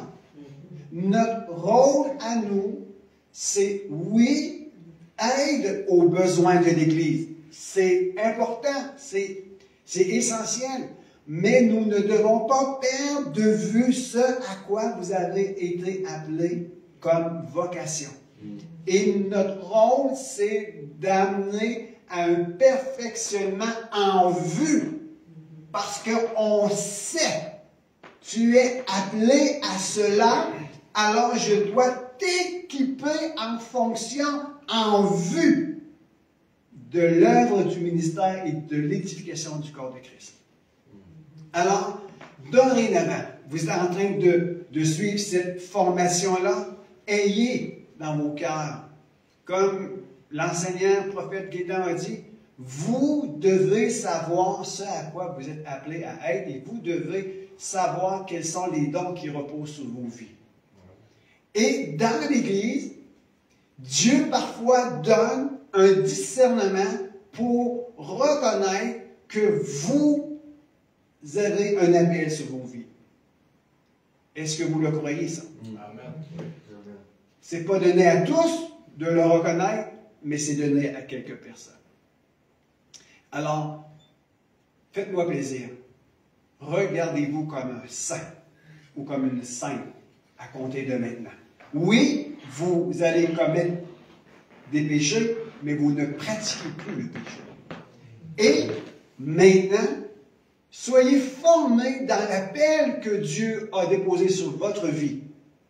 Dites aux autorités de l'Église, je veux servir dans mon Église, mais peux-tu aussi me former dans l'appel que je suis appelé à être? C'est important. Amen. Amen. Amen. Amen. Hey, merci Saint-Michel. Merci. Ah oui, Saint-Michel, moi je suis Saint-Gaétan. Puis là, je m'en allais sur l'autoroute 20, puis j'ai vu Saint-Germain.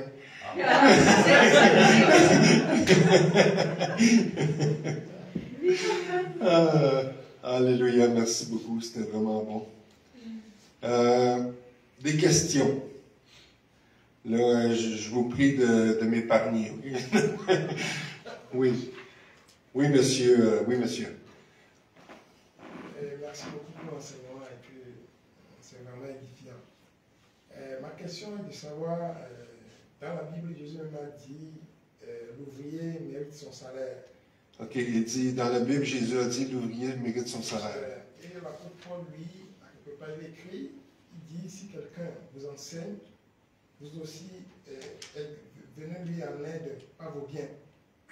Et aussi, dans le ministère de Jésus-Christ, nous avons vu que Jésus avait un trésorier. Et oui, Jésus avait un trésorier, oui.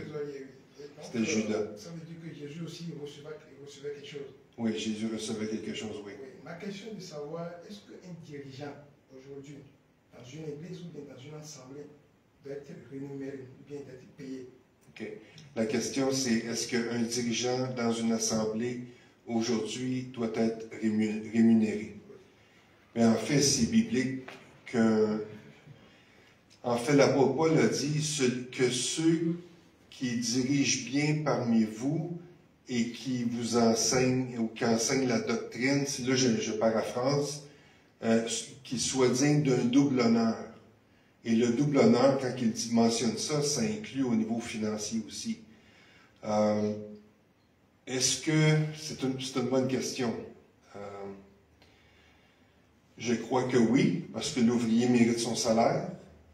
Ça dépend aussi encore des appels. Pour qu'un ouvrier soit rémunéré, ça prend des gens qui sont fidèles dans leurs dîmes et leurs offrandes.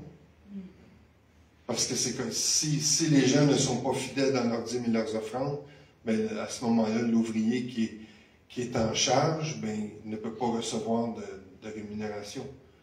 Donc, c'est ça. Et le Nouveau Testament ne parle pas de dîmes et offrandes. C'est dans l'Ancien Testament. Quelqu'un me dit, mais c'est vrai que le Nouveau Testament ne parle pas de la dîme. Et en fait, quand on voit qu'est-ce qu'il faisait au début de l'Église, ça dit, et Barnabas, entre autres, il a vendu un champ, parce qu'il possédait un champ, et il a porté la totalité de l'argent aux pieds des apôtres.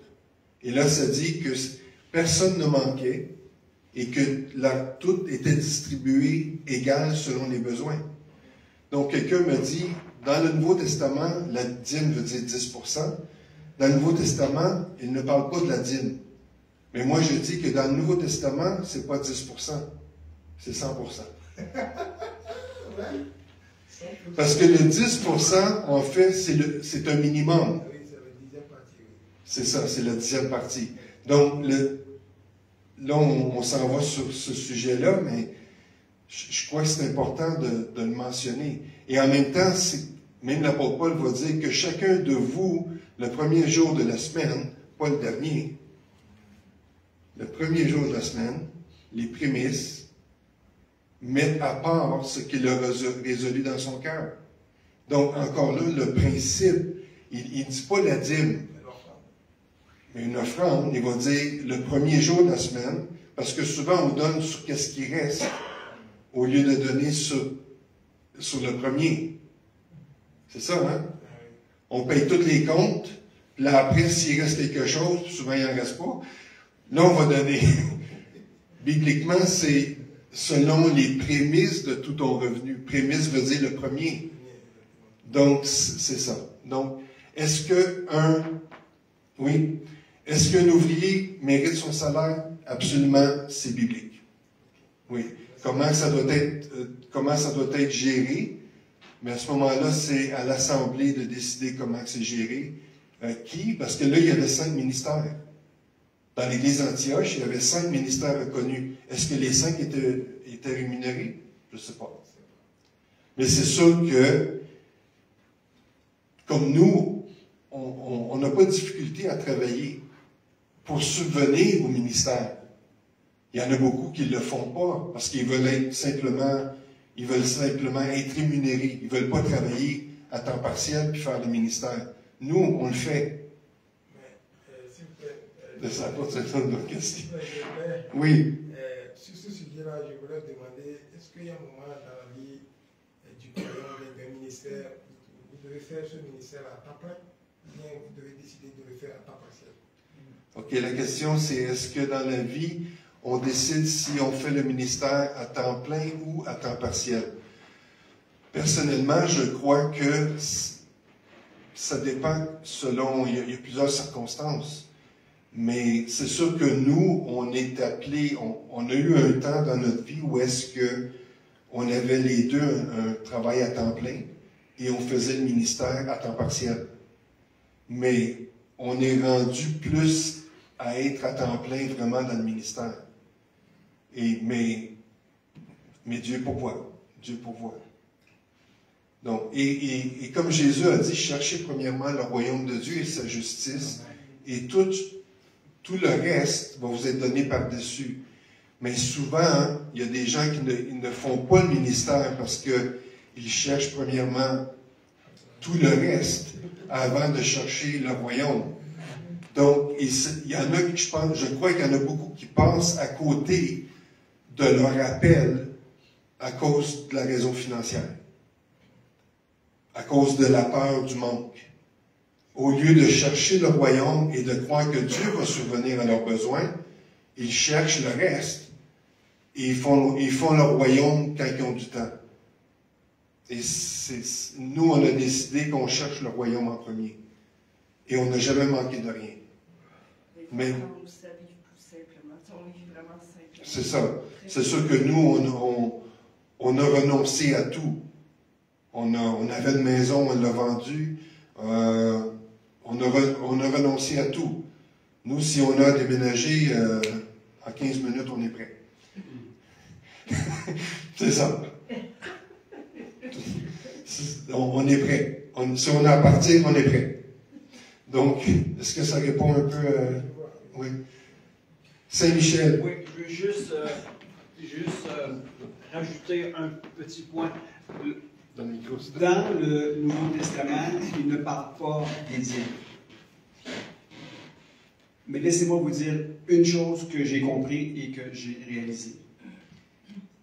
C'est avec Abraham que, première fois, on parle de la dîme. 500 ans avant la loi. Et le 10% est une mesure. C'est une mesure de base. Et dans le Nouveau Testament, la mesure, c'est la générosité. Amen. Alléluia. C'est bon. C'est bon. Et je sais qu'il y a beaucoup d'enseignants ou de ministres de l'Évangile qui ne parlent pas du sujet de la dîme et des offrandes où ils ne parlent pas de ce que le Nouveau Testament dit, parce qu'ils ont peur de perdre leurs dîmes et les offrandes. Il y en a beaucoup qui ne vont pas sur ce terrain-là. Mais nous, on veut dire la vérité. C'est ça la vérité. Donc, pour moi, en fait, le 10%, c'est un minimum. C'est une mesure. Et c'est tout à fait vrai que ce n'est pas venu avec la loi, c'est venu avec Abraham, avant la loi. OK. Y a-t-il d'autres questions? Mais c'est important de préciser que si la Bible dit qu'il faut le faire avec son cœur, il ne faut pas le faire. Oui, l'apôtre Paul a dit que celui qui donne, le donne avec... Dieu aime celui qui donne avec joie. C'est ça. Ça veut dire qu'il n'aime pas celui qui ne donne pas avec joie. Ouais, c'est ça. Dieu aime celui qui donne avec joie. C'est ça. Peut-être comme exemple pour nous, que ce soit quand on est profit de notre maison, quand on est vendu la maison, 10% est à l'église, quand on soit même des cadeaux des gens, on donne 10%. Vraiment, mais on donne vraiment nous autres tout 10% de tout ce qu'on reçoit. C'est ça. Ouais. Ce que mon épouse dit, c'est que nous on s'est donné comme règle qu'on donne 10% de tout ce qu'on reçoit. Comme la parole dit, dans Proverbes chapitre 3, verset 9, ça dit « Honore l'Éternel ou honore le Seigneur avec tes biens, avec les prémices, avec le premier de tout ton revenu. » Puis là, comme je vous ai déjà dit, c'est quoi le revenu? C'est tout ce qui est revenu. C'est aussi simple que ça, oui. Il y a une chose, moi, depuis que quand j'ai commencé au début, j'y allais un peu selon ce que je pensais avec mon cœur. Et un jour, il est arrivé quelque chose où il y a eu une conviction. Il y a une différence de donner avec conviction qui est personnelle. Ma conviction n'est pas celle de l'autre. Quand j'ai compris pourquoi, puis j'ai pu faire confiance à Dieu, la conviction nous amène à faire confiance. Tu sais, je n'ai pas d'argent, j'étais pauvre. Si tu le donnes, ça prend des fois une conviction, même si tu donnes, tu n'en manqueras pas. Et souvent, on oublie ce côté-là. C'est écrit dans la Bible, c'est 10%, mais ça prend la conviction aussi. Puis il faut donner avec cœur après. Oui, quand tu as la conviction, après ça, tu commences, puis tu ne manques pas plus d'argent après. C'est ça. Souvent, il t'en reste plus. Donc, j'espère que vous avez entendu en ligne. Donc, il dit, le frère, il dit que c'est important de donner avec conviction. En fait, la parole de Dieu, même l'apôtre Paul dit de donner avec joie. T'sais, on vient pas donner notre offrande, puis oh non, il faut que je donne encore. T'sais. Non. C'est comme si. Ben oui, c'est ça. C'est comme si je viens de donner un cadeau, puis je suis pas content de te donner un cadeau. Je vais être tout souvent de le garder. Hein? Mais c'est un peu la même chose avec Dieu. Quand on donne, là on parle d'argent, parce qu'ici, dans notre monde, c'est plus d'argent. Mais au Kenya, ou peut-être au Togo, là-bas, c'était des fruits. Au Mexique, c'était des fruits. Un pasteur qui arrivait avec son offrande, il voulait nous donner une poule. On était en moto, lui c'était son offrande. Il voulait nous donner une poule vivante, là. Elle était vivante, elle avait les pattes attachées. Puis là, il dit, je veux vous donner la poule comme cadeau, comme offrande. Puis là, moi, je sais qu'on n'avait pas le droit de refuser. On m'avait dit, tu ne peux pas refuser dans cette culture-là. Et là, j'ai pensé vite. J'ai dit, là, je me disais, on est dans moto. On va en mettre où la poule? On vit dans un appartement et on n'est presque jamais là. On est toujours en train de voyager. Donc là, j'ai pensé vite. J'ai dit, Seigneur, aide-moi. Là, j'ai dit au pasteur, j'ai dit, pasteur, j'ai dit, est-ce qu'on peut faire une entente? J'ai dit, vous gardez la poule et lorsqu'on revient, on va la manger. Il a dit oui.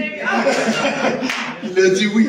Donc, il a gardé la poule et on est retourné, je crois, quelques mois plus tard et on a mangé la poule. C'est ça. Donc, c'est ça. Donc, pour lui, c'est une poule.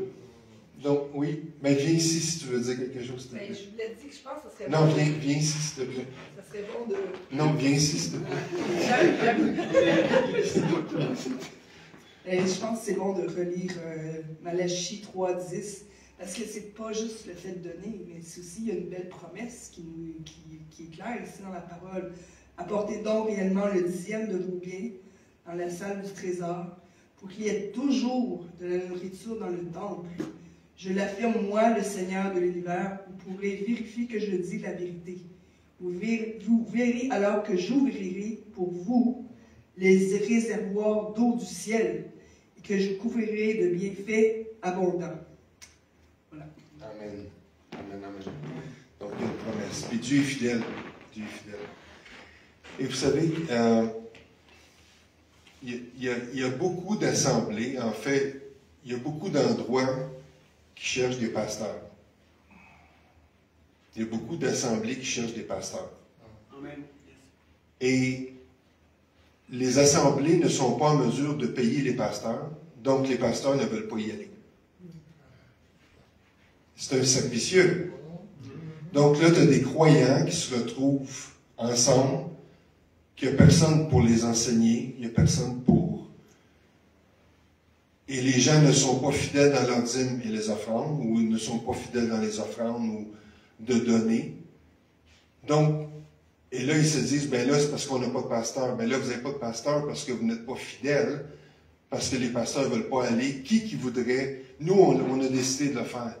Mais c'est pas tout le monde qui va décider de tout quitter pour aller dans un petit village, en quelque part, aller s'occuper d'un groupe de croyants.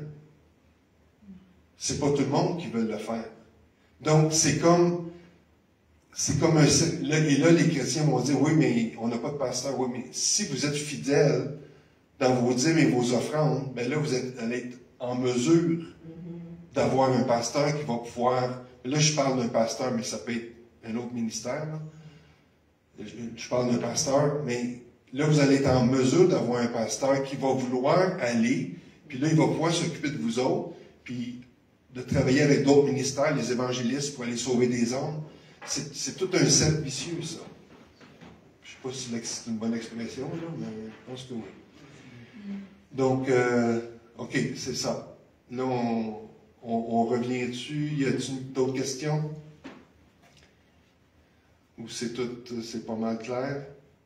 Bien là, on n'est pas rendu dans les 5 ministères. Je voulais juste qu'on... Dresser la table. Mettre le contexte.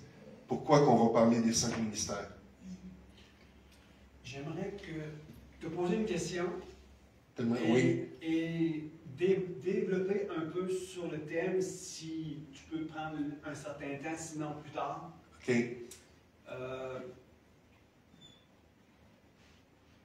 Pour que je vais l'expliquer comme ça. Il serait bien et bon qu'une assemblée puisse reconnaître. Il serait bien et bon qu'une assemblée puisse reconnaître.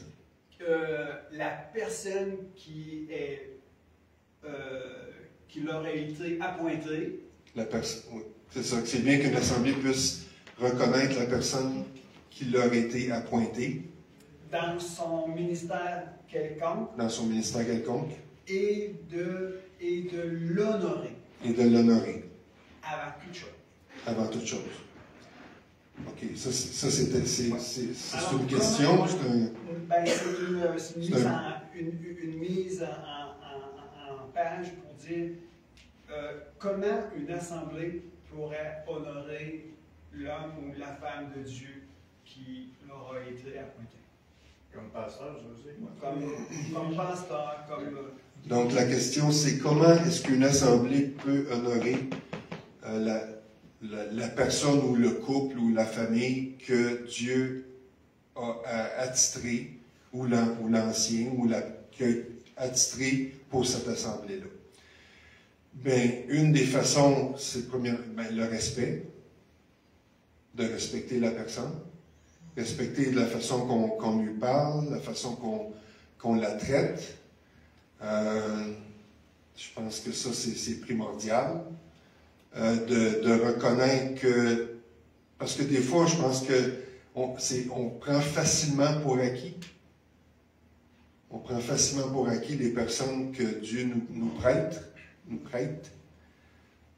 Donc, le respect en parole, en action. En bien aussi, financièrement, d'acheter des pommes, des oranges, une petite carte de temps en temps, un remerciement, une poule,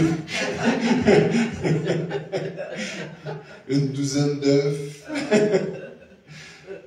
Surtout que les œufs sont rendus chers aux États-Unis, là, on n'embarquera pas là-dedans. C'est quasiment rendu un luxe d'avoir des poules qui pondent des œufs. C'est ça. Dans le fond, c'est parce que il y a un verset dans Hébreu qui dit justement d'honorer que ceux qui vous dirigent bien et surtout ceux qui travaillent à la prédication, des honorer d'un double honneur. Et après ça, il va dire afin qu'ils le fassent avec joie et non en gémissant, ce qui ne vous serait d'aucun avantage. Donc, vous savez, je me souviens que quelqu'un a dit un jour, être pasteur, c'est probablement le métier le plus ingrat au monde. Puis je pense que c'est vrai. Parce que les gens souvent te prennent pour acquis, les gens pensent que tu leur dois tout, puis eux autres te doivent rien. C'est ça, la triste réalité, c'est pas mal ça. Et au Québec, je dirais, après avoir été dans d'autres pays, je peux dire qu'au Québec, c'est probablement un des endroits les plus durs. Ouais. Énormément de critiques, énormément d'attentes, d'insatisfaction, c'est ça. Donc, il faut avoir, comme on dit en québécois, je ne sais pas si tu vas comprendre, Enoch, il faut avoir la couenne dure. Ça, c'est quoi la couenne? C'est la peau. Oui, la couenne. La couenne de bœuf, la couenne de porc. Donc, au Québec, il faut avoir la couenne dure pour être ministre de l'Évangile. Et je veux honorer publiquement, ici, je veux honorer en ligne tous ceux qui sont encore pasteurs ou ministres de l'Évangile, qui sont encore dans le ministère après tant d'années au Québec. Félicitations. Merci. Félicitations. Félicitations. Parce que les Québécois sont énormément critiqueux, chialeux. Ils veulent, c'est ça. C'est dommage. C'est dommage. Il faut que ça change. Il faut que ça change. Donc, à ceux qui nous écoutent, les ministres qui sont encore dans l'œuvre après beaucoup d'années, félicitations. Ceux qui ont été blessés, brisés, maganés, aplatis, bafoués, je veux vous encourager dans le nom de Jésus à vous relever. Je déclare la guérison, la restauration sur vous, que Dieu restaure vos cœurs, que du Saint-Esprit vous rencontre là où vous êtes présentement, et que vous repreniez le flambeau. Après avoir été guéri, que vous repreniez le flambeau pour être guéri, restauré et embarqué de nouveau dans l'œuvre de Dieu et dans le royaume, dans l'œuvre que Dieu vous appelle dans le royaume de Dieu. Alléluia. Il y a un pasteur qui me dit, qui est venu d'un autre pays, il me dit, Gaétan, si quelqu'un est chrétien au Québec, c'est parce qu'il est vraiment chrétien. Parce qu'il y a toutes les raisons pour ne pas l'être. Le langage, la façon de vivre, c'est mon conjoint, ma conjointe. On ne dit plus c'est mon époux, c'est mon épouse, ou mon mari, ou ma femme. Moi, je ne suis pas le conjoint de ma femme parce qu'elle n'est pas jointe à un con. Je suis son époux, je suis son mari. Donc,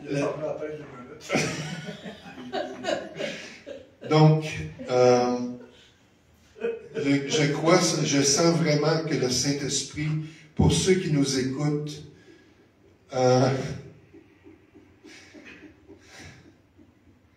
je sens que le Saint-Esprit veut vraiment guérir le cœur de serviteurs et de servantes qui ont été à l'œuvre. J'en connais qui ne sont plus dans le ministère. Désolé parce que le fou rire est pris ici. C'est bon, ça fait du bien. Mais Dieu veut restaurer les cœurs des serviteurs et des servantes qui ont été bafoués, qui ont été méprisés, qui ont été blessés. Et je vois même des visages de personnes qui ont été pasteurs d'assemblée, des grosses assemblées, et qui ont été tellement maltraités qu'un jour ils ont dit « J'en ai assez, c'est fini, j'en veux plus ». Ils se sont trouvés un travail séculier, ils ont abandonné complètement le ministère, l'œuvre de Dieu. Mais je veux, ce soir, je veux déclarer que le Seigneur guérit ton cœur, que le Saint-Esprit, qui est le consolateur, guérisse ton cœur dans le nom de Jésus, qui vienne te rencontrer là où tu es, dans ton salon, dans ta chambre à coucher, dans ton auto, peu importe, que le Saint-Esprit vienne te rencontrer. Et si tu as pleuré, pleure, verse les larmes que tu as versées, que le Seigneur te guérisse. Si tu as des gens à pardonner, pardonne à ces personnes, à ces brebis qui t'ont mordu, parce que les brebis mordent. Que tu pardonnes à ces brebis qui t'ont mordu.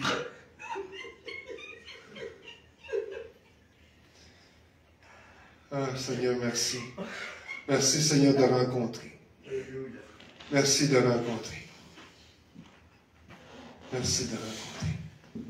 Je veux dire ici, quand Gaétan a parlé sur les pasteurs, c'était difficile au Québec, j'ai senti dans mon esprit qu'il devait ouvrir et prier pour les pasteurs, pour les dirigeants. Et il l'a fait. Alors, je m'adresse à ceux qui sont en ligne présentement. S'il y a des pasteurs, même ceux qui sont ici, s'il y a des pasteurs, des enseignants, des évangélistes, des apôtres, des prophètes, que ce soit au Québec, que ce soit dans n'importe quelle région de cette merveilleuse terre, si vous avez été blessé, il serait bon que vous puissiez seulement le reconnaître et dire j'aimerais qu'on puisse prier pour moi. Et j'aimerais que dans la formation que tu es en train d'apporter, d'ouvrir une fenêtre pour parler aux pasteurs, parler aux dirigeants, aux 5 ministères, ceux qui font fonction des 5 ministères, pour les amener dans une guérison, les amener dans une plus grande liberté, ne pas négliger ces choses. Alors, merci d'avoir été sensible à ce que le Saint-Esprit a mis en place. Et ceux et celles qui veulent nous écrire à Gaétan, écrire à nous, qu'on puisse interagir et relâcher une bénédiction, mais vous avez la liberté de le faire. Amen. Amen. Merci beaucoup. Et je termine là-dessus. Et c'est vrai. Il y a quelques pasteurs qui sont venus me voir et m'ont dit, ils sont pasteurs d'une assemblée, ils m'ont dit, dans mon assemblée, je ne peux pas rien faire. J'ai les mains liées. J'aimerais ça voir la puissance de Dieu. J'aimerais ça que la louange ait plus de liberté. Mais le comité administratif, le CA, ne veulent pas. Et ça, ce n'est pas biblique. Ce sont les anciens qui doivent diriger une assemblée et non un comité administratif qui s'occupe des finances et des choses terrestres. Et ça, on voit ça souvent et régulièrement. Des pasteurs qui ont les mains liées à cause d'un comité administratif. Ce n'est pas biblique. Là, je ne veux pas créer une révolution, mais s'il y en a une, mais gloire à Dieu. Amen. Yes. Ce sont les anciens qui doivent diriger une assemblée. Ce sont ceux qui ont été établis au niveau spirituel pour diriger une assemblée. Et les décisions ne doivent pas être prises à cause s'il y a de l'argent ou non dans un compte de banque. Les décisions doivent être prises selon ce que le Saint-Esprit dit. selon la direction du Saint-Esprit. Alléluia. Donc, ceux qui nous écoutent, si vous avez des questions, vous pouvez même nous écrire en privé, pas sur la vidéo, s'il vous plaît, m'écrire en privé. Donc, Seigneur, on va terminer. Seigneur, je te remercie pour le temps qu'on a eu ce soir. Saint-Esprit, merci d'avoir parlé. Merci d'avoir parlé à nos cœurs, de nous avoir édifiés. Et je te prie que qu'est-ce qui a été planté, cette nourriture spirituelle qui a été plantée, ce qui a été fait ce soir, que ça prenne racine, que ça vienne nous nourrir et que nous ne soyons plus des enfants emportés à tout vent de doctrine. Amen. Mais qu'on devienne des hommes et des femmes faits en toi, Seigneur, pour qu'un jour on devienne à la stature parfaite de Jésus. Amen. Amen. Amen. Alléluia. Dieu soit loué. Soyez bénis. On vous aime. À la prochaine. Dieu voulant, on va voir la prochaine rencontre jeudi prochain.